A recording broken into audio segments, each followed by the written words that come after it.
यूहन्ना आरिफ का मुकाशफा 5वां बाब। तूमार और बर्रा। और जो तख्त पर बैठा था, मैंने उसके दाहिने हाथ में एक किताब देखी जो अंदर से और बाहर से लिखी हुई थी, और उसे 7 मोहरें लगाकर बंद किया गया था।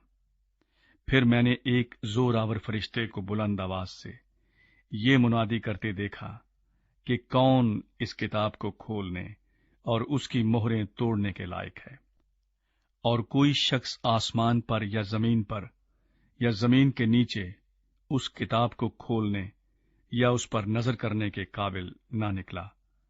और मैं इस बात पर जार जार रोने लगा कि कोई उस किताब को खोलने या उस पर नजर करने के लायक ना निकला। तब उन बुजुर्गों में से एक ने मुझसे कहा कि मत रो, देख, यहूदा के कबीले का वो बब्बर जो दाऊद की असल है, उस किताब और उसकी 7 मोहरों को खोलने के लिए गालिब आया। और मैंने उस तख्त और 4 जानदारों और उन बुजुर्गों के बीच में गोया ज़बह किया हुआ एक बर्रा खड़ा देखा। उसके 7 सींग और 7 आंखें थीं।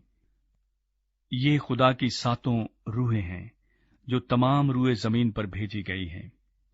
उसने आकर तख्त पर बैठे हुए के दाहिने हाथ से उस किताब को ले लिया। जब उसने किताब ले ली तो वो 4 जानदार और 24 बुजुर्ग उस बर्रे के सामने गिर पड़े, और हर एक के हाथ में बरबत और ऊद से भरे हुए सोने के प्याले थे। ये मुकद्दसों की दुआएं हैं।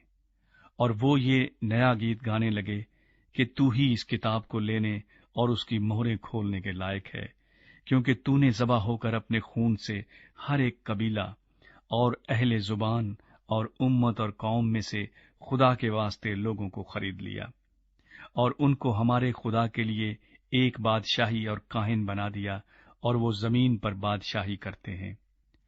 और जब मैंने निगाह की तो उस तख्त और उन जानदारों और बुजुर्गों के गिरदा गिर्द बहुत से फरिश्तों की आवाज सुनी, जिनका शुमार लाखों और करोड़ों था। और वो बुलंद आवाज से कहते थे कि ज़बह किया हुआ बर्रा ही कुदरत और दौलत और हिकमत और ताकत और इज्जत और तमजीद और हम्द के लायक है। फिर मैंने आसमान और जमीन के नीचे की और समुंदर की सब मखलूकात को, यानी सब चीजों को जो उनमें हैं, ये कहते सुना कि जो तख्त पर बैठा है उसकी और बर्रे की हम्द और इज्जत और तमजीद और सल्तनत अब्दुल-आबाद रहे। और 4 जानदारों ने आमीन कहा, और बुजुर्गों ने गिरकर सिजदा किया।